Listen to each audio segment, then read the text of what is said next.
اور خیریت؟ ہاں ہاں جن باتوں کو ہم نہیں ناپ توڑ سکتے ان کے لیے وہ جو ہے آخری نظام میں ناپ توڑا ہے، نیکیاں توڑی جائیں گی، نیکیاں توڑی. اب ان کے لیے وہ کون سا پیمانہ ہوگا، وہ کون سا جو ہے نا وہ ترازو رکھا جائے گا، وہ کون سا اسکیل ہوگا، الیکٹرانک ہوگا کہ عام ہوگا.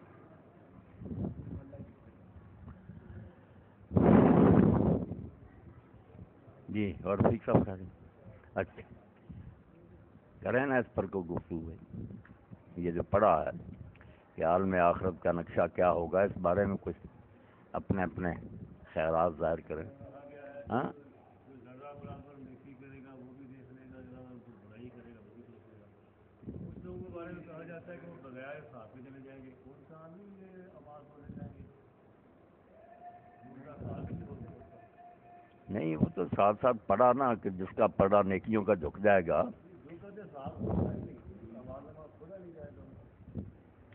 نہیں، دیکھنے سے مراد تو یہ ہے کہ اس کو پتہ سب چل جائے گا کہ میں نے یہ کیا، باقی تولا جائے گا کہ نہیں، کوئی چیز چھپی نہیں رہے گی، ہر چیز آدمی کے علم میں ہوگی. ہاں کپڑے کو ناپنا ہو تو ہمارے پاس گز ہے، گل ہے. کسی چھوٹی چیز کے وزن کو ناپنا ہو تو ہمارے پاس پاؤنڈ پچیس کلو وغیرہ کی موجود ہے. نیکیوں کو ناپنے کے لیے کون سا پیمانہ ہوگا، وہ اللہ بہتر جانتا ہے وہ کیا پیمانہ. ہاں وہ تو اللہ ہی بہتر جانتا، مگر یہ اس دنیا میں ہم دیکھ رہے ہیں کہ جو چیزیں کوئی جسمانی وجود نہیں رکھتی ان کو ناپنے کے لیے بھی یہ تھرمامیٹر وغیرہ نکلا ہے. حالانکہ حرارت کو کہتے تھے کہ وہ تو ایک عرض ہے، اس کا اپنا کوئی وجود نہیں، جسم کے اندر پائی جاتی، مگر اب اس کو ماپ لیتے ہیں ہم کہ اتنا ہی ہے اس کے اندر ہیٹ. ہاں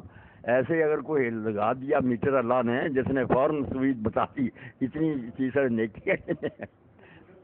یہ تو اس دنیا میں ذرا دماغ میں بٹھانے کے لیے، ورنہ اس دنیا میں سب سامنے آ جائے گا.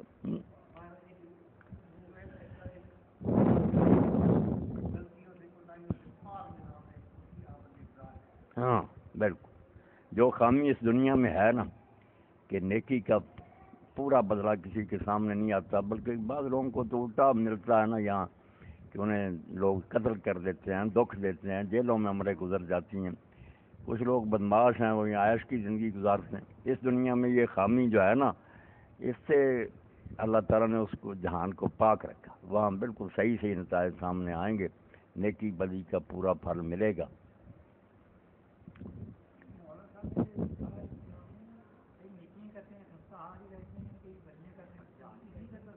ہاں یہی بتایا نا کہ اس دنیا میں یہ خامی سامنے آتی ہے نا، ہر شخص اس پر چلاتا ہے کہ یہ کیا ہو رہا. کر وہ نیکیاں رہا، اس کو وہ سزا مل رہی ہے، بدیاں کر رہا، مزے کر رہا. ہاں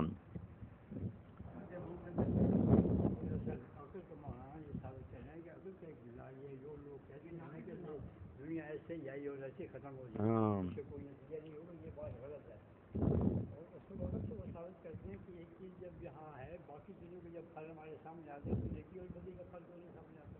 اس کا بھی پھل آنا چاہیے. مولانا اس بات کو غلط ثابت کرتے ہیں. ہم درخت لگاتے ہیں، کسی کے 4 سال کے بعد پھل آتا ہے، کسی کا 8 سال کے بعد آ جاتا ہے.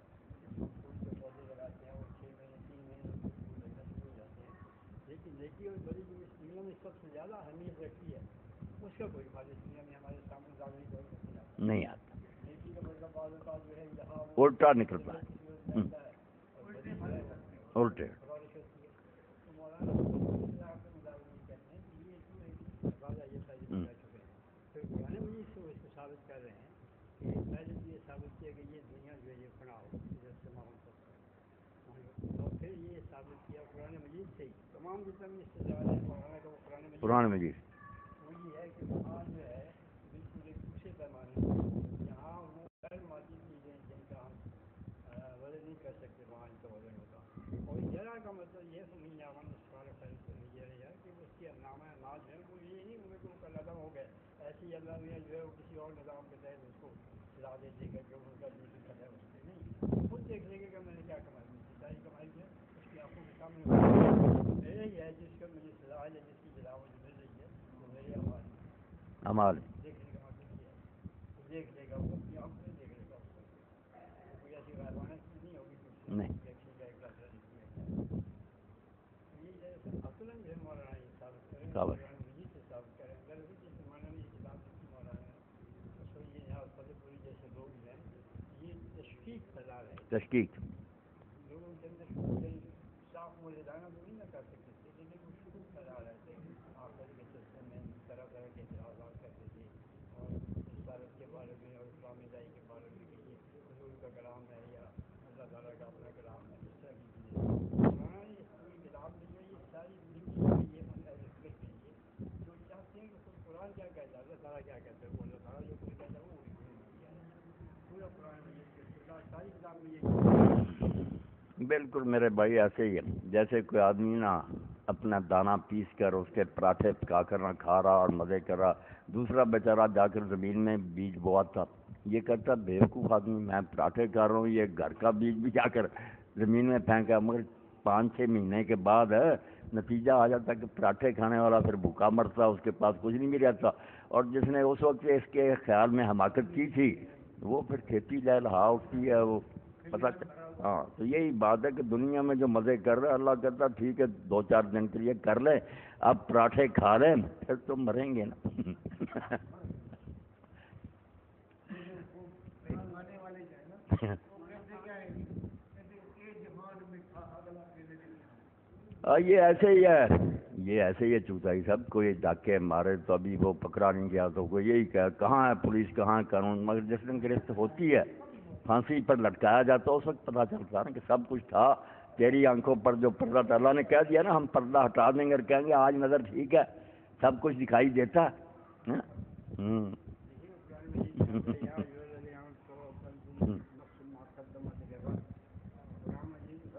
غد کر آج اور کل کا آج اس دنیا میں کیا ہم آج کا کھانا کھاتے ہیں یا کل کے لیے پشو کے لیے اور اپنی اولاد کے لیے بھی کرتے ہیں، کل کس نے دیکھا ہے، ہم نے نہیں دیکھا ہے پھر بھی کل کے لیے سامان کرتے ہیں، ہم نے نہیں دیکھا ہے پھر بھی اپنی اولاد کے لیے سامان میں اپنے پیار میں سب کچھ یہ کیوں کرتے ہیں، انسان تو نہیں دیکھا گیا ساری دنیا اس کو اچھا کہتی کہ اس کو فکر پردہ کل کی فکر ہے، اپنی اولاد کے لیے کر رہے ہیں، اپنے مستقبل کے لیے کر رہے ہیں، بینکوں میں سیونگ اکاؤنٹ کھولے ہوئے ہیں آتے ہیں سارے کاروبار کے ساتھ فکر فردہ فکر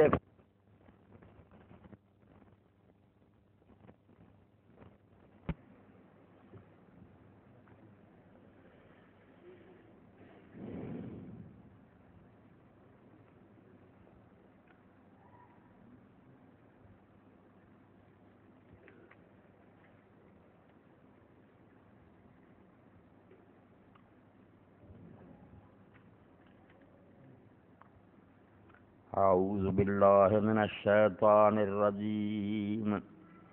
بسم اللہ الرحمن الرحیم شہر رمضان الذی انزل فیہ القرآن ھدی للناس وبینات من الھدی والفرقان فمن شہد منکم الشہر فلیصمہ ومن کان مریضا او علی سفر فعدۃ من ایام اخر یرید اللہ بکم اليسر ولا یرید بکم العسر ولتکملوا العدۃ ولتکبروا اللہ علی ما ھداکم ولعلکم تشکرون۔ رمضان کا مہینہ وہ مہینہ ہے جس میں قرآن مجید نازل کیا گیا۔ قرآن مجید کیا ہے؟ وہ لوگوں کے لیے رہنما ہے، راستہ بتانے والا، اور اس میں اللہ تعالیٰ نے وہ ساری دلیلیں اور برہان بیان کر دیے ہیں جس سے انسان کو بصیرت حاصل ہوتی ہے اور وہ حق و باطل میں فرق کر سکتا ہے۔ تو جو آدمی اس مہینے کو پائے اس کے لیے لازم ہے کہ اس پورے مہینہ کے روزے رکھے، جو بیمار ہو اور سفر پر ہو وہ دوسرے دنوں میں اتنی دنوں کی گنتی پوری کر لے۔ اللہ تعالیٰ لوگوں کو تنگی میں نہیں ڈالنا چاہتا، وہ لوگوں کے لیے آسانی چاہتا، اور یہ احکام اس لیے اللہ تعالیٰ نے دیے ہیں کہ تاکہ تم دنوں کی گنتی پوری کر لو، اور اللہ تعالیٰ نے جو تمہیں ہدایت دی ہے اس پر اللہ کی بڑائی کا اعلان کرو، اور اس لیے کہ شاید تم شکر گزار بن جاؤ۔ یہ کائنات گپ اندھیر ہوتی اگر یہاں سورج اور چاند نہ ہوتے، اس مادی دنیا میں لائٹ کا انتظام نہ ہوتا، رات کو اگر کبھی چلی جاتی ہے لائٹ، چاند بھی نہیں ہوتا تو قیامت آ جاتی، کوئی سجائی نہیں رہتی۔ تو جس طرح اس مادی دنیا میں سورج اور چاند اور روشنی انتہائی ضروری ہے، اس کے بغیر زندگی کا کام چل نہیں سکتا تھا، اس سے زیادہ آپ یقین جانیں کہ دو سورج اور چاند جو ہے نا، کتاب اور نبی، یہ اللہ پیدا نہ کرتا تو اس دنیا میں جب فساد برپا ہوتا جو ہے اب بھی، جو لوگ کتاب اور نبی سے منہ موڑ لیتے ہیں، ہم دیکھتے ہیں کہ پھر زمین جو ہے ظاہر الفساد فی البر والبحر، ہر جگہ خراب بھگت رہے ہیں ہم، اخبار رسالے میڈیا سب بتا رہا، پوری زمین جہنم بنی ہوئی ہے، کیونکہ وہ دونوں روشنیاں انہوں نے گم کر دی، اللہ کی طرف سے موجود ہے مگر آنکھیں بند کر لی، ان کی طرف دھیان نہیں دیتے۔ تو شمس اور قمر جتنے لازمی تھے نا، ان سے زیادہ ضروری تھا کہ اللہ تعالیٰ نے اگر انسان کو پیدا کیا ہے تو اس کو یہ رہنمائی مہیا کرے، اس کو بتائے کہ کون سا راستہ فلاح اور کامیابی کا، کون سا بربادی کا۔ انا علینا للہدی، اللہ فرماتا ہمارے ذمہ تھا یہ کام، میں نہ کرتا تو کیا ربوبیت ہوتی۔ یہ فانی جسم تو چند دن کے لیے اس کا انتظام کرتا کھانے پینے کا سارا، مگر روح جو ہمیشہ رہنے والی، جو یہ جنت میں جائے گی، جب اس کے لیے کوئی اللہ تعالیٰ انتظام نہ کرتا تو یہ کوئی رحمت نہ ہوتی، کوئی ربوبیت نہ ہوتی۔ اسی لیے اللہ پاک فرماتا رحمت من عندک، کتاب جو اتاری ہم نے رحمت من عندنا، یہ ہماری طرف سے اصل سب سے بڑی مہربانی ہے، اس کے بغیر تو تم اندھوں سے بھی زیادہ بدتر ہوتے، وہ تو صرف آنکھیں اندھی ہوتی، اس کے نہ ہونے سے بصیرت قلوب بندے ہوتے۔ تو اللہ نے بڑا فضل فرمایا، جب زمین کو آباد کیا، پہلے دن سے پہلا آدمی جو زمین پر اترا وہی ہدایت لے کر آیا، اللہ کا نبی تھا آدم علیہ السلام، اور اللہ پاک فرماتے ہیں وہ غلطی جو ہوئی، اس کے بعد جب انہیں تنبؤ ہوا، وہ خبردار ہوئے کہ مجھ سے غلط ہو گیا، توبہ کی، ثم اہتدی، پھر اللہ پاک فرماتے ہیں انہیں ہدایت ملی، وہ صرف پھر معافی نہیں ملی، اللہ نے ان کی توبہ قبول کی اور انہیں راستہ بتا دیا کہ یہ آپ کا اور آپ کی اولاد کا راستہ، اس پر چلنا ہے، اس سے بچ کر رہنا۔ تو اللہ تعالیٰ پھر مختلف علاقوں میں مختلف زمانوں میں یہ رحمت جو ہے اس کی بارش برساتا رہا، نبی اور رسول آتے رہے، مگر ان کا کام جو تھا وہ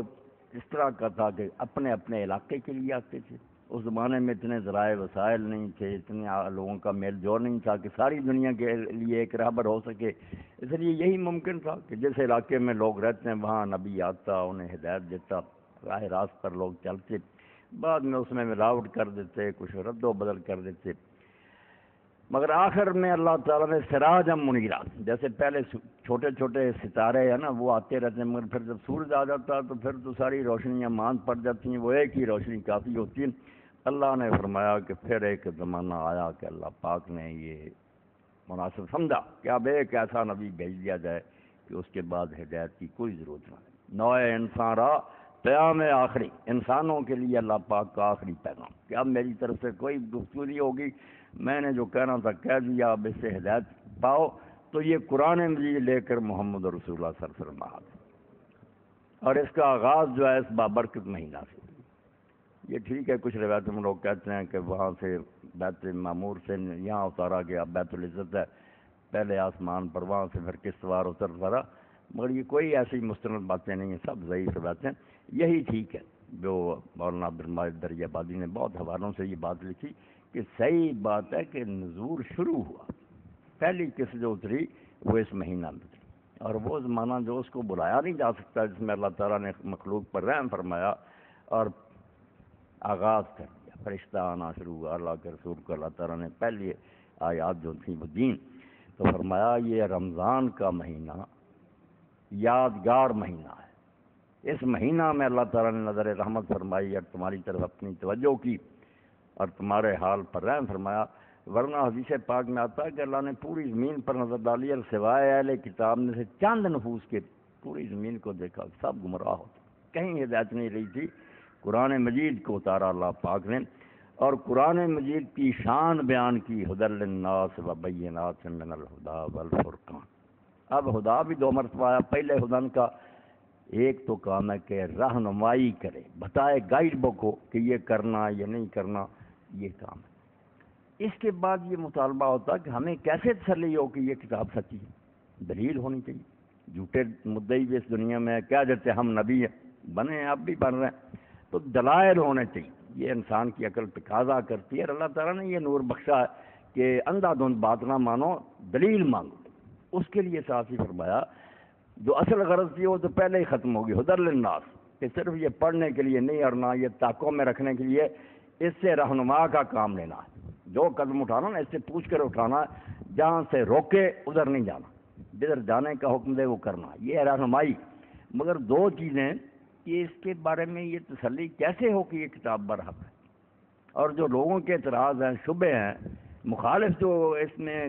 کہتے ہیں کہ اس وجہ سے ہم اس کو اللہ کا کلام نہیں، ان کا کیا عذابہ، کس طرح دور کیا جائے۔ یہ دو چیزیں کہ دعوے کو ثابت کیا جائے اور جو مخالفین کے اعتراض ان کا جواب دیا جائے۔ اللہ نے اس کا فرمایا وَبَيِّنَاتٍ مِّنَ الْهُدَىٰ وَالْفُرْقَانِ، اس کتاب میں کوئی بات تحکم سے نہیں منوائی گی، زبردستی سے نہیں منوائی گی۔ اللہ نے تمہاری عقلیں جو ہیں جو اس کی عطا کی ہوئے ان کا احترام کیا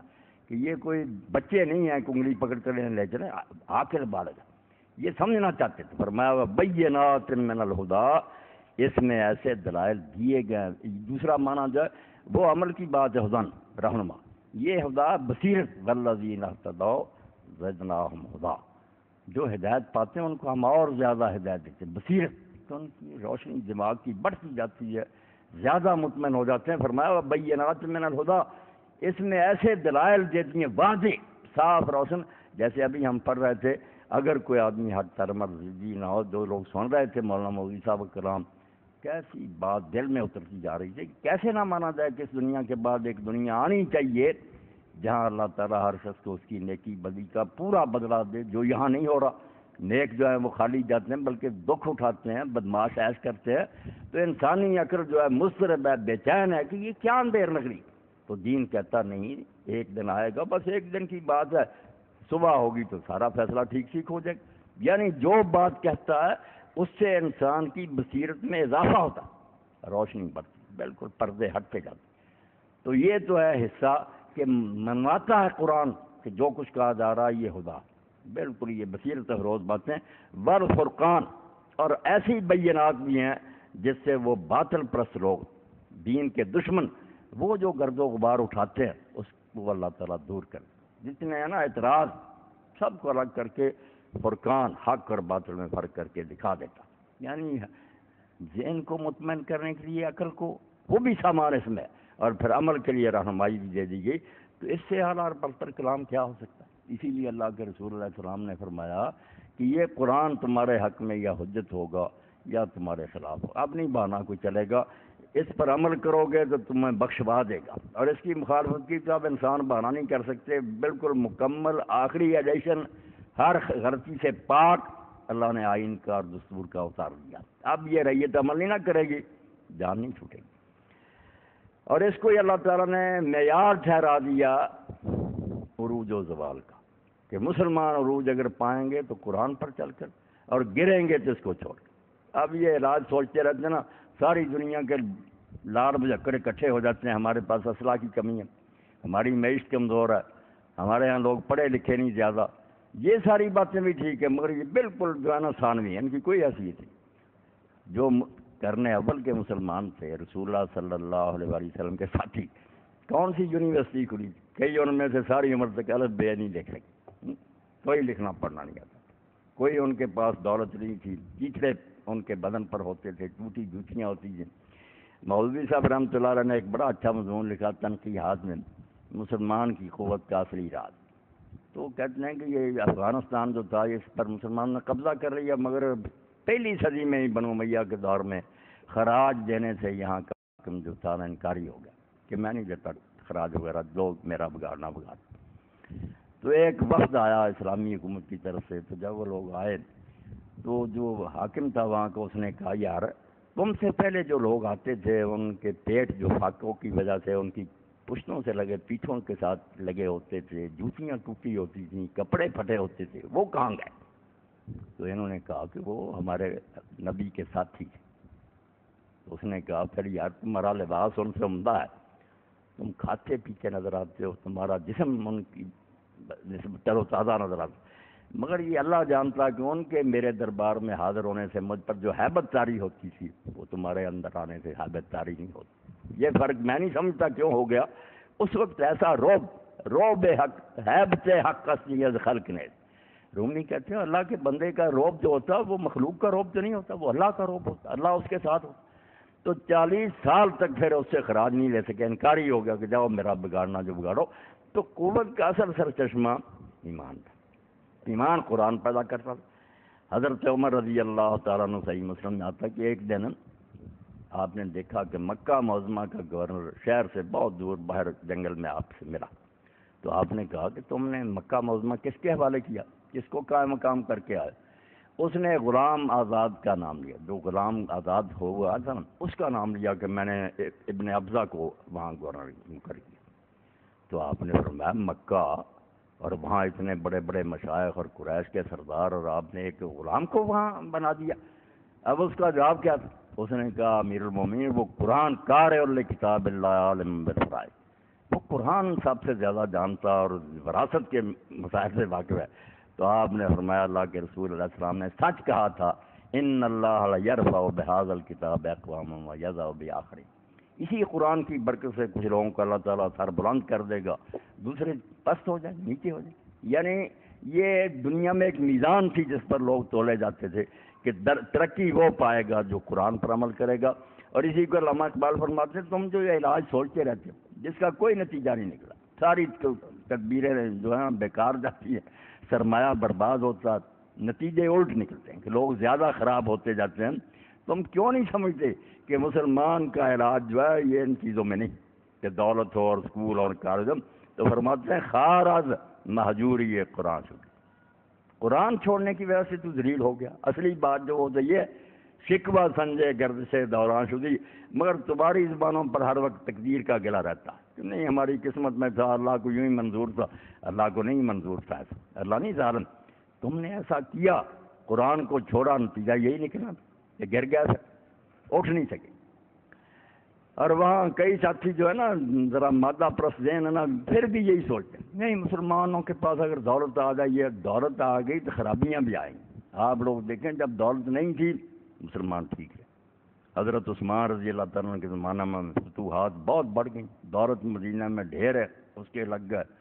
لوگوں کے مکان اچھے ہو گئے، فساد ہی فساد، قتل و غارت، امیر المومنین میں قتل، آپس میں فساد، یہ دولت کوئی خیر و برکت والی چیز نہیں۔ بہت کم لوگ ہیں جس کو پا کر نیک رہتے ہیں، وہ داؤد اور سلیمان تھے علیہ السلام جو حکومت کے باوجود اواب رہے، ورنہ بگڑ جاتے۔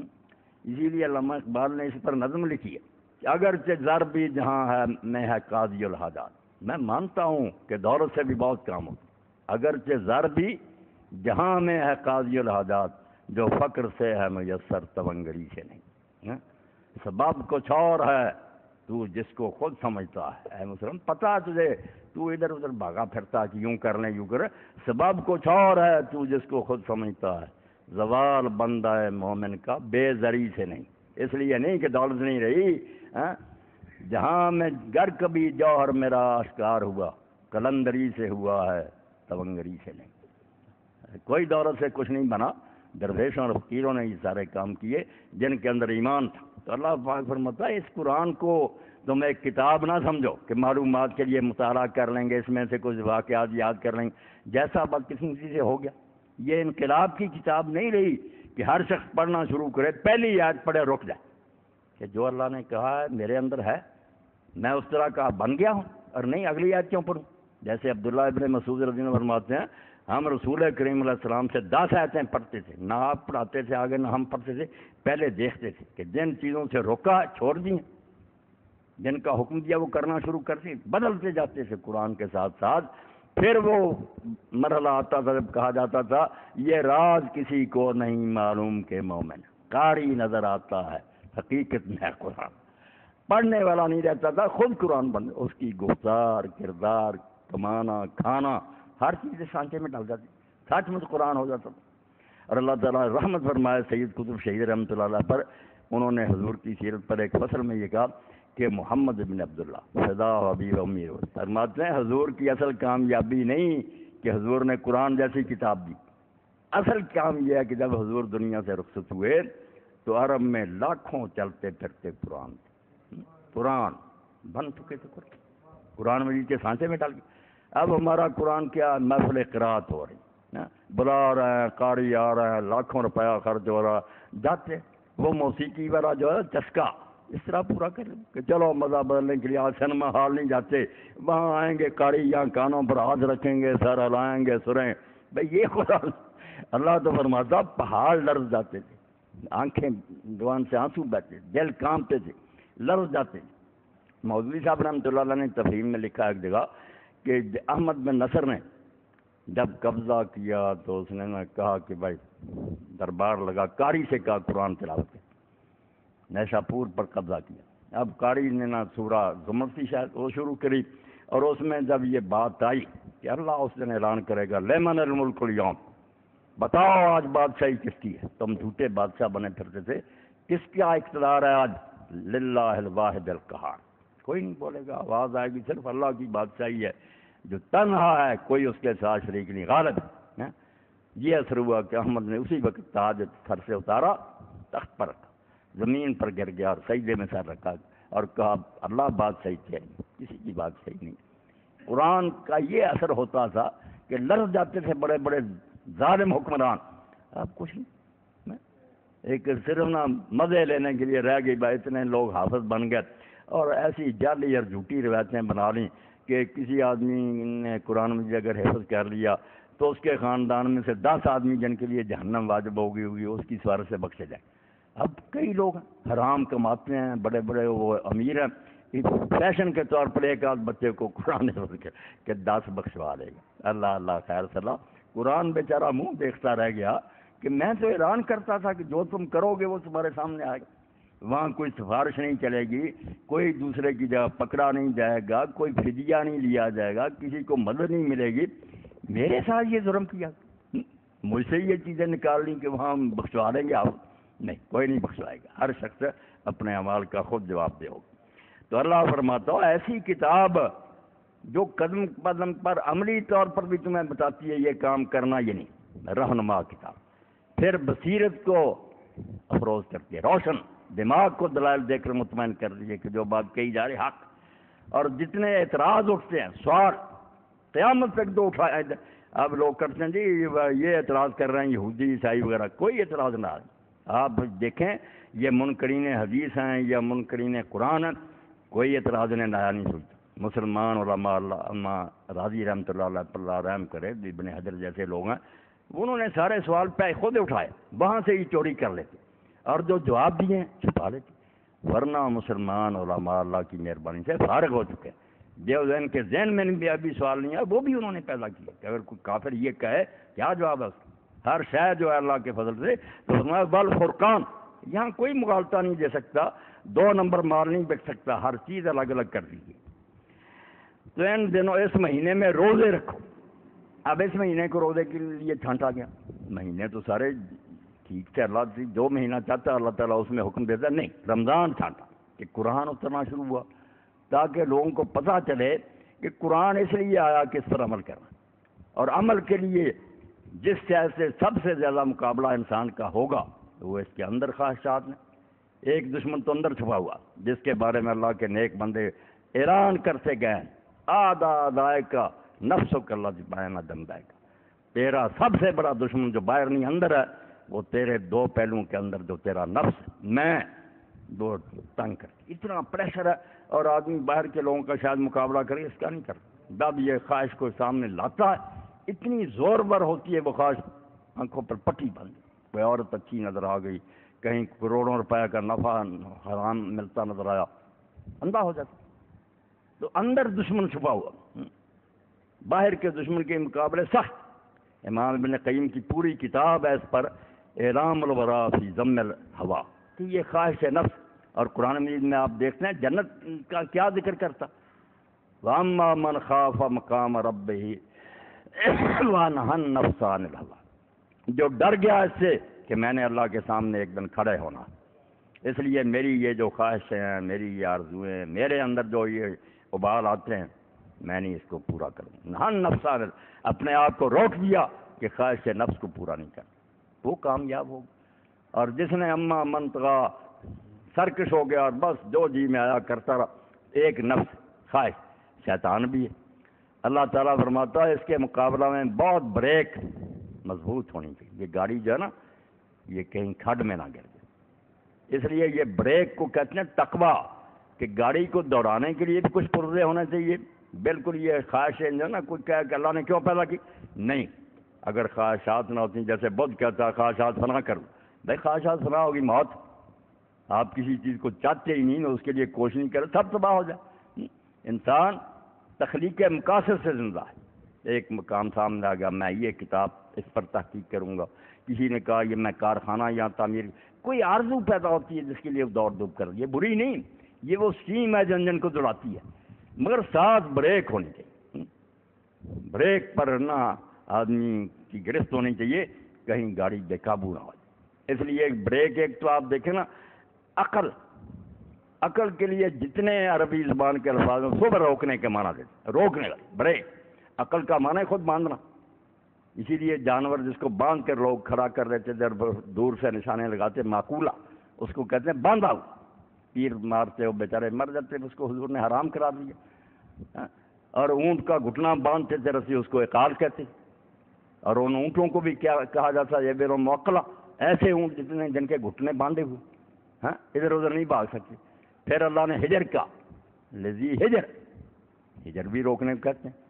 بولے نہا، وہ بھی نوحیا نہیں سے روکنے والا. یعنی فرمایا یہ پرزہ اس لیے رکھا کہ اندر گاڑی نہ دوڑائے، سنبھل کر چلا، روک کر رکھے. اب اس روکنے میں مدد دینے کے لیے کہ خواہش نفس گمراہ کرتی ہے، ابلیس گمراہ کرتا ہے، اس کے مقابلے کے لیے مدد فراہم کی. عقل کو مدد سپلائی کی اللہ نے کہ روزہ رکھ. اور روزہ جو ہے اس کے بارے میں اللہ کے رسول علیہ السلام نے فرمایا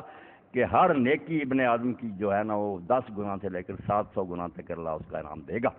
مگر روزے کے بارے میں کہہ دیا کہ یار اس کا حساب کتاب کسی کو نہیں میں نے سمجھانا، فَإِنَّهُ لِي وَأَنَا أَجْزِي بِهِ، یہ میرا ہی ہے تو میں ہی اس کا ثواب دوں گا.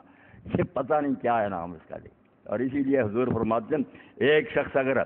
راہ خدا میں یعنی جہاد کے راستے میں گیا، اس نے ایک نفلی روزہ رکھ لی، تو اللہ تعالیٰ اس کے اور جہنم کے درمیان 70 سال چلتا رہا تیز رفتاری سے، تو اس فاصلے سے زیادہ فاصلہ کر دیتا، دور لے جاتا، جہنم سے بچا لیتا. الصیام جنہ، فرمایا روزہ ڈال ہے، دوزخ سے بچا لے. بچاتا اسی طرح کہ خواہش نفس جو بے قابو ہوتی ہے نا، زور لگاتی ہے اندر سے، کر لا، روکتا ہے. بالکل خلوت ہے، کوئی دیکھ نہیں رہا، ٹھنڈا پانی ہے، دوسرے مواقع بھی ہیں، مگر نہیں یہ قضا نہیں ہے، میں تو نہیں ایسا کروں. یہ بات کئی بار دہرائی گئی ہے، مگر دہرانی چاہیے کہ ایشیا میں ایک بار یہ بات چھپی. ایک شخص کا بیان تھا کہ وہ بیچارہ سپاہی تھا فوج میں. اب اس سے کوئی غلطی ہوگی، پٹھو لگا دیا گیا، سامان لاد دیتے ہیں، سارا دن کہتے ہیں کہ اس گراؤنڈ میں دوڑتا گرمی کے دن. اور میجر جو تھا وہ کافر تھا، وہ اپنے خیمہ میں بیٹھا ہوا تھا. اس نے دیکھا کہ جب زور کا وقت ہوا تو وہ شخص گیا سپاہی، اور نلکے سے اس نے وضو کیا. وہ دیکھتا رہا، پانی نہیں پی. اس نے بلا کر کہا یار اتنی مصیبت میں تم پھنسے ہوئے، ایسی گرمی ہے، میں دیکھتا رہا ہوں، تم نے پانی منہ میں ڈالا، پھینک دیا، پیا نہیں. اس نے کہا صاحب میں نے روزہ رکھا ہوا. وہ کہتا کون دیکھتا تم پی لے؟ نہیں، جس کے سامنے جانا ہو دیکھا. اب اس کے اوپر اتنا اثر ہوا کہ اس نے کہا یار مجھے اپنے دین کی کتاب نے، پارسی تھا وہ میجر، کتابیں پڑھی، مسلمان ہو گئے. یعنی اس آدمی کے اس روزے نے اس کو اسلام کے دائرے میں داخل کر دیا. تو جب آدمی 30 دن اس مہینے میں یہ مشق کرے گا جس میں قرآن اترا، اور پتہ ہوگا کہ اس مہینے میں ہماری رہنمائی کے لیے کتاب اتری ہے، اس نسخے پر عمل صرف اس صورت میں ہو سکتا ہے کہ ہمارے اندر خوف خدا اور فکر آخرت پیدا، ہم اپنے نفس کو کنٹرول کرنا سیکھیں، خواہش نفس کو روک کر رکھنا جو ہے اس کی تعلیم ہمیں حاصل ہو جائے. تو اس کے لیے روزے میں جو تاثیر ہے اور کسی میں نہیں. بھوک نے ستایا ہوا، ٹھنڈا پانی ہے، دوسری خواہشیں نہیں، توجہ ہی نہیں کرتے. شام کو اور کوئی کیا آپ لاکھوں لے لے، صرف 1 سیکنڈ پہلے روزہ کھولے، نہیں کہتا نہیں سب کچھ برباد ہو جائے گا، نہیں کھول. اللہ فرماتا ہے اس مہینے کو چنا میں نے تاکہ یہ رمضان شریف جو ہے قرآن کے نزول کی عید ہو، یادگار عید. صرف وہ آخری دن نہیں، پورا مہینہ جشن منایا جائے کہ اللہ کی کتاب ہمارے لیے اتری تھی، ہم اس کتاب کی قدر جانتے ہیں، ہم اس پر عمل کرنا چاہتے ہیں، جو چیزیں اس سے دور لے جاتی ہیں ان سے بچنا چاہتے ہیں. اس کے لیے اپنے اندر ہم نا پاور چاہتے ہیں، بس ہم چاہتے ہیں کہ ہمارے اندر ایسا ایمان پیدا ہو. فرمایا پھر روزے رکھو. اور ساتھ ہی اللہ تعالیٰ رحیم ہے، مہربان۔ ہاں جو بیمار ہیں، مسافر ہیں، کوئی بات نہیں، وہ ان دنوں میں چھوڑ دیں، دوسرے دنوں میں اتنے پورے کر لیں۔ اب اللہ تعالیٰ نے جس طرح یہ چیزیں بیان کی کہ روزہ رکھو، بیمار اور مسافر دوسرے دن میں رکھ لو، قرآن جس مہینے میں اترا، ان چیزوں کو، تین باتوں کو بیان کرنے کے بعد تینوں کا فلسفہ پھر بیان کرنا شروع کرو۔ وہ بینات ہے کہ ہمیں تسلی ہو جائے کہ واقعی ایسا ہی ہونا چاہیے۔ پہلے اس کو لیا جو آخر میں کہ روزہ جو ہے نا ان دنوں میں چھوڑ دو، پھر رکھ لو۔ اس قضاء کے بارے میں فرمایا کہ کیوں حکم یہ دیا، یرید اللہ بکم اليسر ولا یرید بکم العسر۔ اور جو خدا بندوں کو تنگ نہیں کرنا چاہتا، آسانی دینا چاہتا، وہ یہ حکم نہ دیتا تو اور کیا دیتا؟ وہ بیچارے بیمار ہیں، ان کو تنگ کرتا کہ نہیں دنوں میں رکھو، ظلم ہوتا۔ وہ رحیم خدا جو آسانی چاہتا ہے، اس کا یسر کو پسند کرنا، یہی مطالبہ کرتا ہے۔ اللہ تو اتنا مہربان ہے، یہ بندے تیرے بیمار ہیں ان دنوں میں، نہ ان کو تنگ کر، فرما چھٹی دے دی کہ نہ رکھو، پھر رکھ لینا۔ مسافر کو چھٹی دے دی، تو آخری ٹکڑا جو تھا کہ جو بیمار ہو اور مسافر، وہ دوسرے دنوں میں رکھ، اس کی حکمت بیان کی کہ دین آسانی چاہتا، تنگی نہیں چاہتا، اللہ مہربان ہے۔ اب جو کہا کہ چھوڑ ہی دیتا، پھر بیچاروں سے رہ گئے تھے، معافی کر دیتا، فرمایا نہیں، یہ تو جو کہا نا دوسرے دنوں میں رکھے، بڑے تک میں رہ جاتا، اور تھوڑے سے دینا ہے، مگر ان کے اندر جو تاثیر ہے نا، جو نفع ہے، یہ کشتہ ہے بہت قیمتی،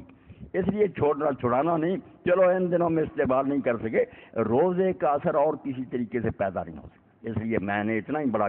احسان فرمایا کہ تمہیں ان دنوں میں چھٹی دے دی، مگر بالکل معاف نہیں کر سکتا۔ اس سے تم پھر وہ کیسے تقوی حاصل کرو گے جو روزے سے پیدا پورا کر۔ اور جو بات کہی کہ قرآن اترا اس مہینے میں رکھو، اس کے بارے میں فرما دیا روزے کا فلسفہ، وہ لعلکم تتقون تو شروع میں نا وہ تو ہم بیان کرتے، مگر دو چیزیں اور بڑھا دی، بلے تکبر اللہ علی ما ہداکم۔ روزہ کیا ہے؟ عملی طور پر زبان سے بن کہے اللہ کی بڑائی کا اعلان ہے کہ وہ بڑا حاکم ہے جس کا میں بندہ ہوں، اس نے حکم دیا، میں اس کی خلاف ورزی نہیں کر سکتا۔ فرمایا اس لیے روزہ، کچھ تو زبان سے اللہ اکبر پڑھتے رہتے ہیں نا، عمل سے مخالفت کرتے ہیں، زبان سے کہتے ہیں اللہ بڑا،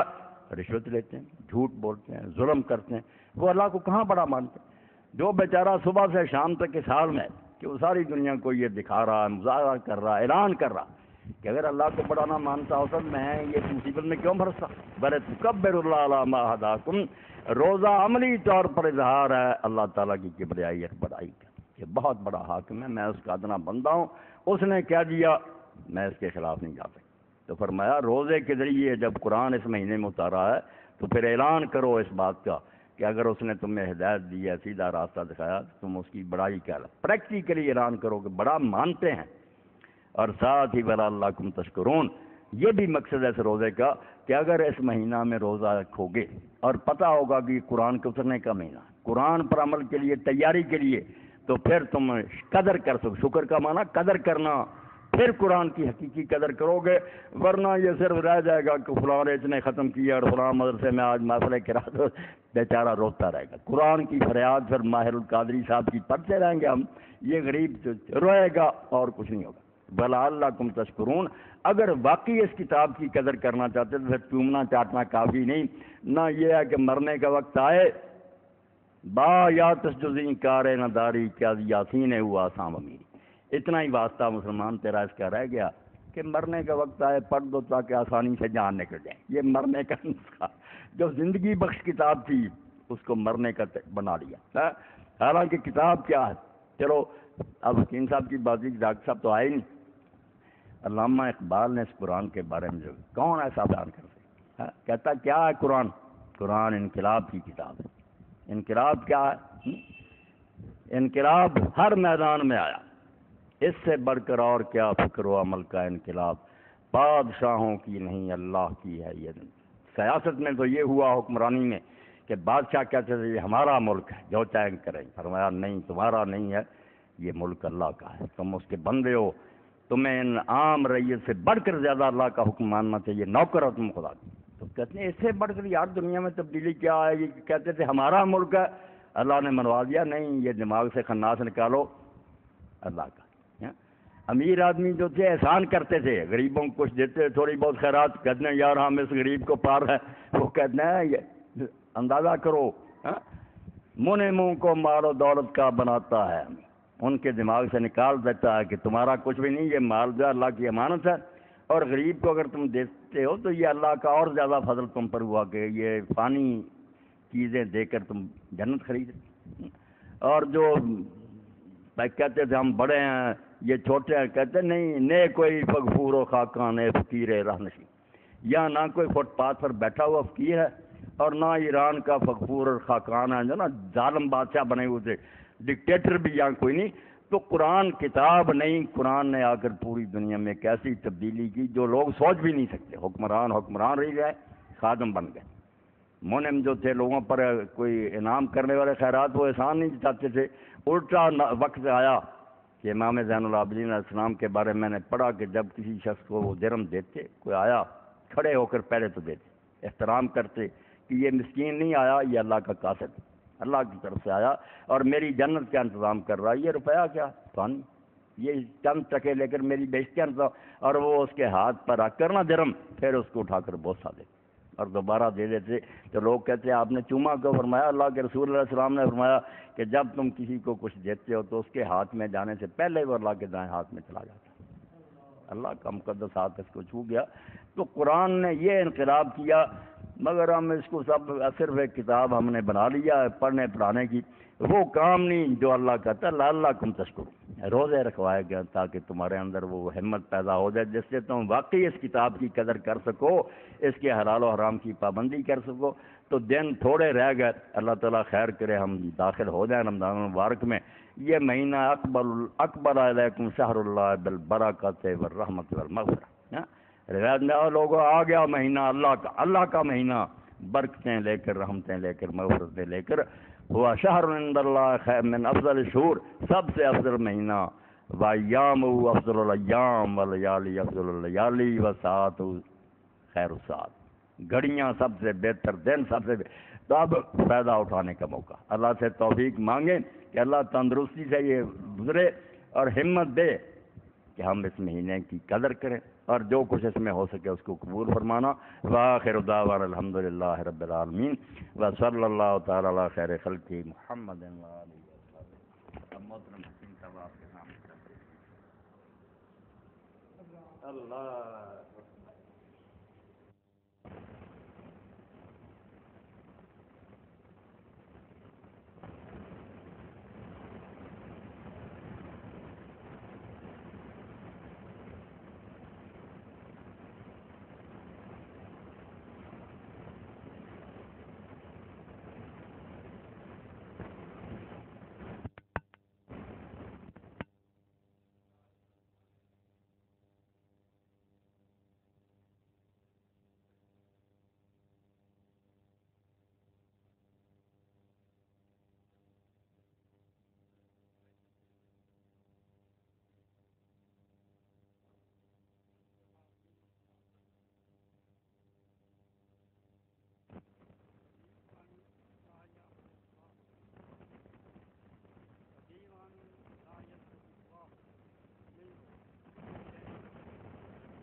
الديوان الذي لا يغفر الله كالشيء،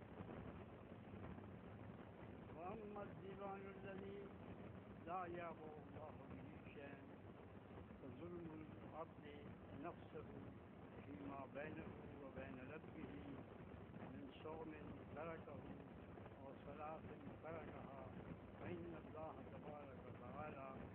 يغفر ذلك ويتجاوز لمن يشاء.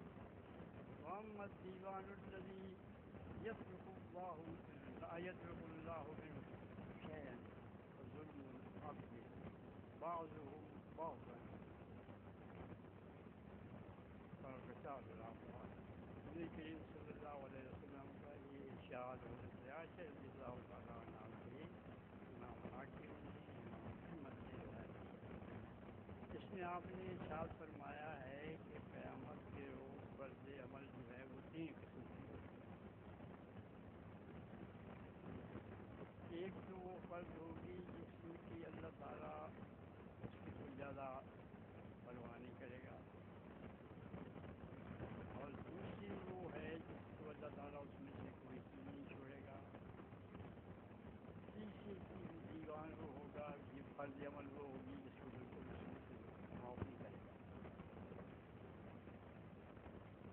وہ چیز وہ فرض عمل جس سے کوئی چیز معاف نہیں ہوگی،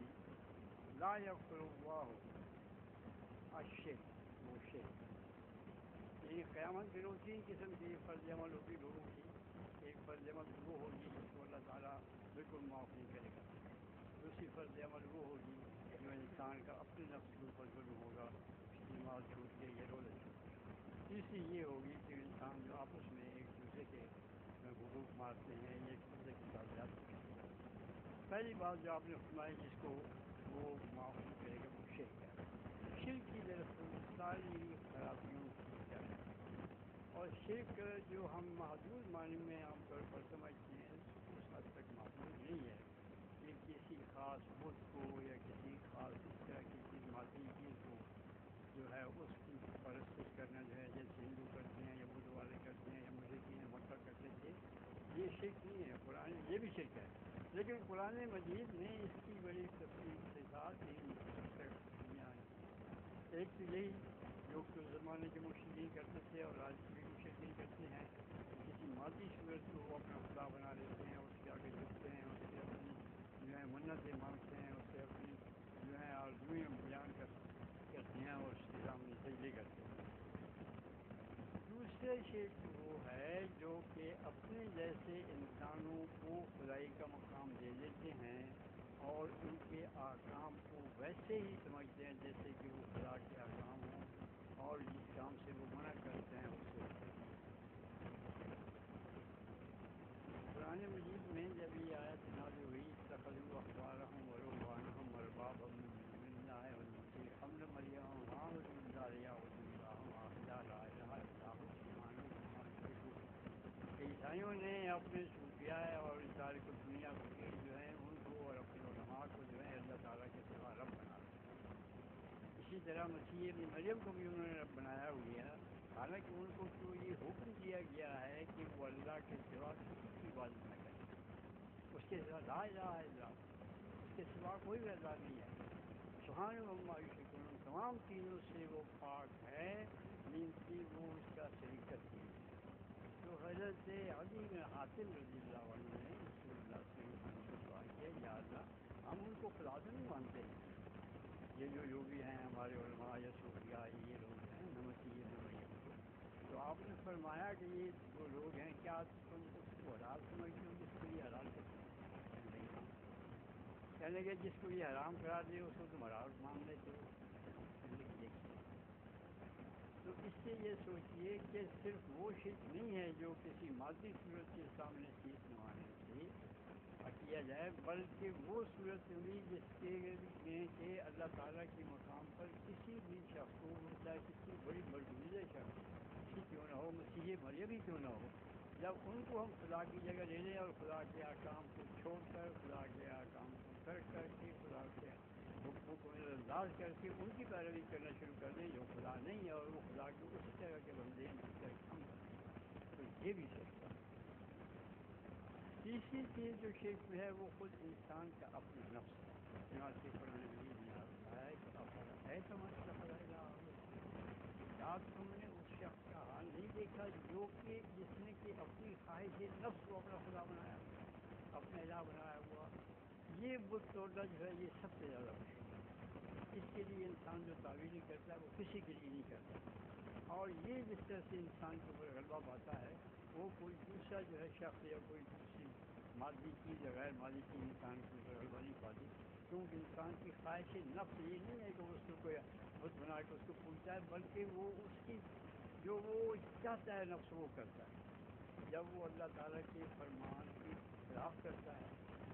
تو گویا اس نے اللہ تعالیٰ کو چھوڑ کر اس کو اپنا خدا بنا لیا. اس لیے قرآن مجید نے کہا ہے تو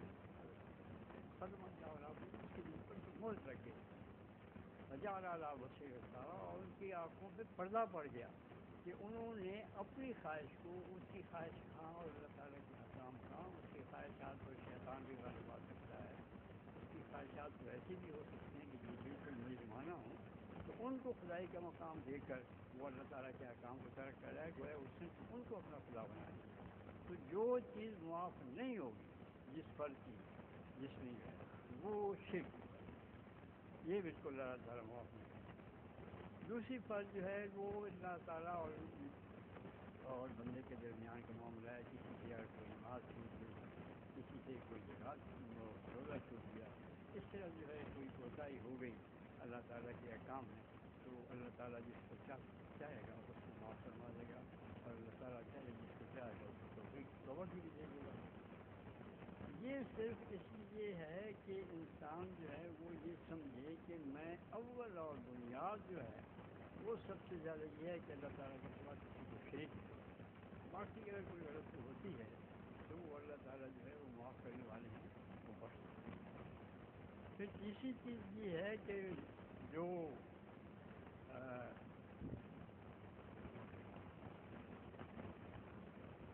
محمد علی لا یترک اللہ من الشیء، جو چیز جس میں سے اللہ تعالیٰ کسی چیز کو چھوڑے گا نہیں، کسی کو معاف نہیں کرے گا، کوئی اس کو ایسے ہی محمد نہیں چھوڑے گا، وہ ہے انسانوں کا ایک دوسرے سے زیادتی کرنا۔ تو اس کا تو جب تک اس کو بدلہ نہیں لے گا اس کا وہ معافی نہیں ہوگی، اور اس کا جو ہے وہ اس کی فرض عمل جو ہے وہ ایسے ہی اس پہ رہے گا۔ اس کی ایک ایک فرض عمل میں جو اس کا ہے جس میں اس میں انسانوں کی ساتھ زیادتی کا ارتکاب ہوگا، اس کا تو پورا حساب ہوگا، اور ایک ایک کی جو ہے اس کا قصاص اسے دینا پڑے گا، اس کو بدلہ دینا پڑے گا۔ تو اس لیے یہ سب سے زیادہ چیز جو ہے وہ ہمارے سامنے شرک کے بعد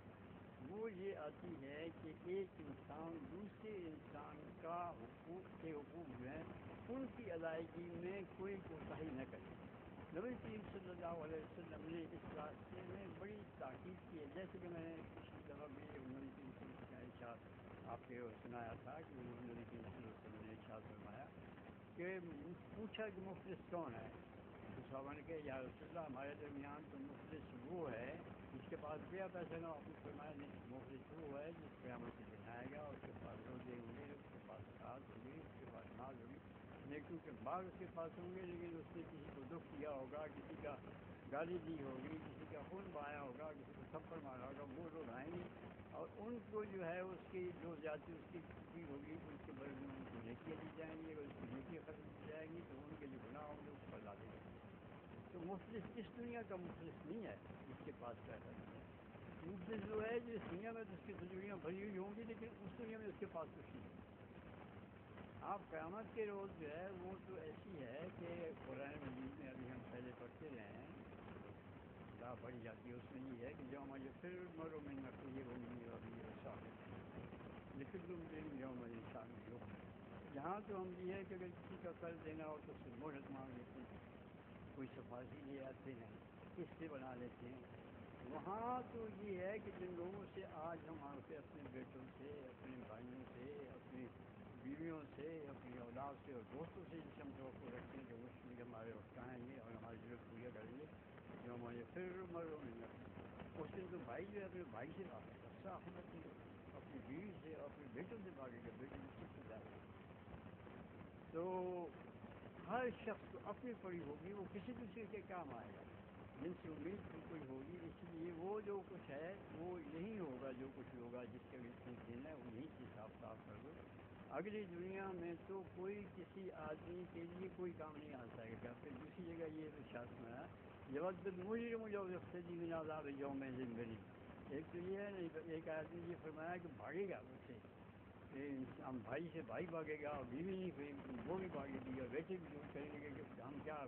کر سکتے ہیں، ہمارے اوپر کوئی بوجھ نہیں لا دے۔ دوسری جگہ ہے کہ یود المجرم لو یفتدی من، اس دن جو ہے مجرم وہ اس بات کی خواہش کرے گا، اس بات کو پسند کرے گا کہ وہ اپنے بیٹے اور اپنی بیوی اور اپنے دوست اور دنیا کے اندر جو کچھ بھی ہے سب کچھ وہ اس عذاب کو دینے کے لیے فدیہ کے طور پر دے دے اور اس کے عذاب سے جو ہے وہ رہائی ہو جائے، لیکن کوئی چیز بھی اس کے کام نہیں آئے گی، کہاں آئے گی؟ تو یہ چیز اس لیے نبی کریم صلی اللہ علیہ وسلم کے سامنے مثلا قرض کا معاملہ جب آتا تھا، مقروض آتے تھے، جنازہ حضور پوچھتے تھے کہ اس کے ذمہ کوئی فرض ہے؟ ایک جنازہ آیا، آپ نے پوچھا اس کے ذمہ کوئی فرض ہے؟ لوگوں نے فرمایا نہیں، فرمایا ٹھیک۔ ایک اور جنازہ آیا، اس کے بارے میں آپ نے اسی طرح سے پوچھا تو لوگوں نے کہا کہ اس کے ذمہ قرض ہے، فرمایا اس نے کوئی ترکہ چھوڑا ہے، کوئی جائیداد چھوڑی ہے اس پر اس سے ادا کرنے کے لیے، تو لوگوں نے کہا ہاں، چھوڑی جیسے 3 دینار چھوڑے ہیں، 3 دینار قرضہ ہے، تو فرمایا وہ اس کو ادا کر دو اور یہ ہو پھر اسی نماز جنازہ پڑھا۔ ایک اور شخص کے جنازے کے بارے میں جب نبی کریم صلی اللہ علیہ وسلم نے پوچھا تو لوگوں نے کہا کہ اس کی ذمہ قرض ہے۔ آپ نے پوچھا کہ وہ کچھ کا چھوڑ کے گیا ہے؟ صحابہ نے عرض کیا کہ یا رسول اللہ کچھ نہیں چھوڑا۔ فرمایا تم اس کا جنازہ پڑھو۔ فرمایا دیکھیے نبی کریم صلی اللہ علیہ وسلم تو وہ صحابی ہے جن کا جنازہ پڑھنی ہے نا، صحابی کی ہوگی، کسی مشرک یا منافق کا جنازہ تو نہیں تھا۔ اس کے جنازہ پڑھنے سے آپ نے فرمایا کہ نہیں تم لوگ اس کے جنازہ پڑھنا ہے۔ تو گویا حقوق انسانی جو ہیں کہ کتنے ہیں۔ پھر صحابہ کرام میں سے مقداد بن اسود جو ہیں، ایک حدیث کے مطابق انہوں نے کہا کہ حضور میں اس پر ادا کروں گا، میں ذمہ لیتا ہوں، تو آپ نے پھر اسی میں۔ ایک دوسری حدیث میں ہے کسی طرح سے جنازہ لایا گیا تو حضرت علی رضی اللہ عنہ نے اس کی ذمہ داری دی، تو آپ نے پھر اس کا جنازہ پڑھایا، اور حضرت علی رضی اللہ عنہ کو آپ نے فرمایا کہ جس طرح تم نے اس کی دستگیری کی ہے اللہ تعالیٰ تمہاری۔ تو یہ آپ دیکھ لیجیے کہ انسان کے ذمہ جو انسان کے حقوق ہیں ان کی کتنی اہمیت ہے، اور آج ہم اس کے برعکس یہ سوچتے ہیں کہ لوگوں کا مال کس طرح کا ہے۔ ہماری نظر دوسروں کے لوگوں کے مال پر ہوتی ہے۔ کاروبار قرض دیتے ہیں، بڑی خوشامد کر کے قرض دیتے ہیں، بھائی بن کے قرض دیتے ہیں، کیا کیا قرض کر کے قرض دیتے ہیں، لیکن بس دے کے بس ہو جاتے ہیں۔ کاروبار کرتے ہیں، کاروبار میں بےایمانی کرتے ہیں، سمجھتے ہیں کہ بس ٹھیک ہے جی آ جاؤ سب جو کچھ ہے دوسرے کو کچھ نہ دو۔ کہیں کو قرض لے کے کوئی بھاگ جاتا ہے، کوئی کچھ کرتا ہے۔ یہاں سے بھاگ کے اللہ تعالیٰ سے تو کوئی بھاگ نہیں سکتا۔ یہاں سے بھاگ کر سب نے اللہ کے پاس جانا ہے، جس کا جو کچھ ہوگا اس کو وہاں دینا ہوگا، اس کے نہیں دے گا تو پھر وہی ہوگا جو اس کا ارشاد ہے کہ اس پر اس کی نیکیوں میں اگر کچھ ہوگی تو وہ ان کو دی جائیں گی، اگر نیکی نہیں ہوں گی تو جو گناہ جو ہوں گے وہ اس کی گردن پر آگے دی جائیں گے۔ اس لیے ہمیں یہ فکر کرنی چاہیے کہ ہم ایک تو شرک میں کریں، اللہ تعالیٰ کے احکام کی جو ہے وہ پوری طرح سے اس کی پابندی کریں،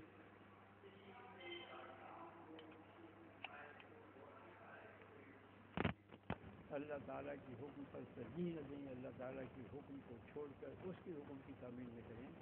تیسری چیز یہ ہے جو بہت اہم ہے کہ ہم کسی کا حق ہے اس کو نہ مانیں،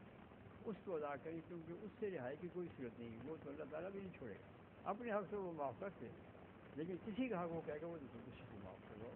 تو آج جو یہ دوڑ لگی ہوئی ہے دوسروں کے حق مارنے کے، کہ دوسرے کو مال ہاتھ آئے اور اس کو کھا جائیں، پھر وہ عدالتوں میں جاتا رہے یا پنچایت میں بیٹھا جو کچھ کرتا رہے، وہاں تو حضم ہو گیا، اب جو کچھ ہوگا وہ آگے دیکھی جائے گی۔ اللہ تعالیٰ ہمیں توفیق دے، ہم شرک سے بچیں، ہم دوسروں کے حقوق کی ادائیگی کی توفیق دی ہمیں، ہم ادا کریں، کسی کو مار نہ کھائیں، کسی کی تکلیف نہ دیں، کسی کو اذیت نہ دیں۔ آخر دعوانا الحمدللہ۔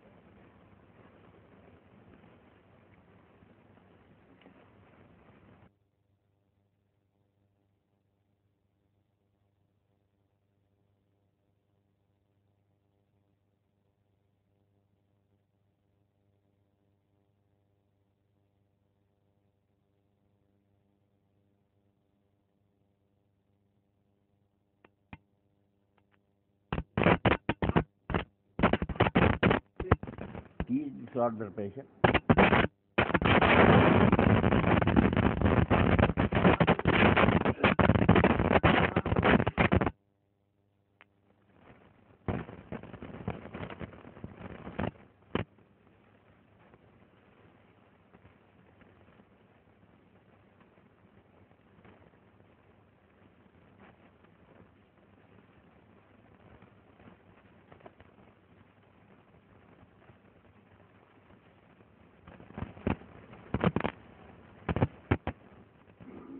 نہیں یہ جو ہے نا آپ بتا رہے ہیں طے ہو گیا کہ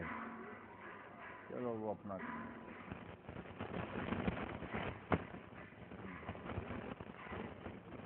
یہی پوچھا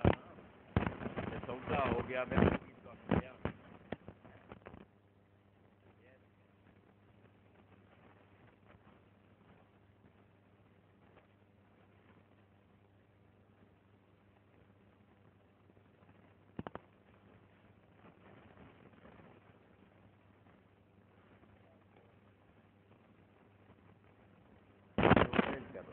دعا کر لیے وہ شور آ رہے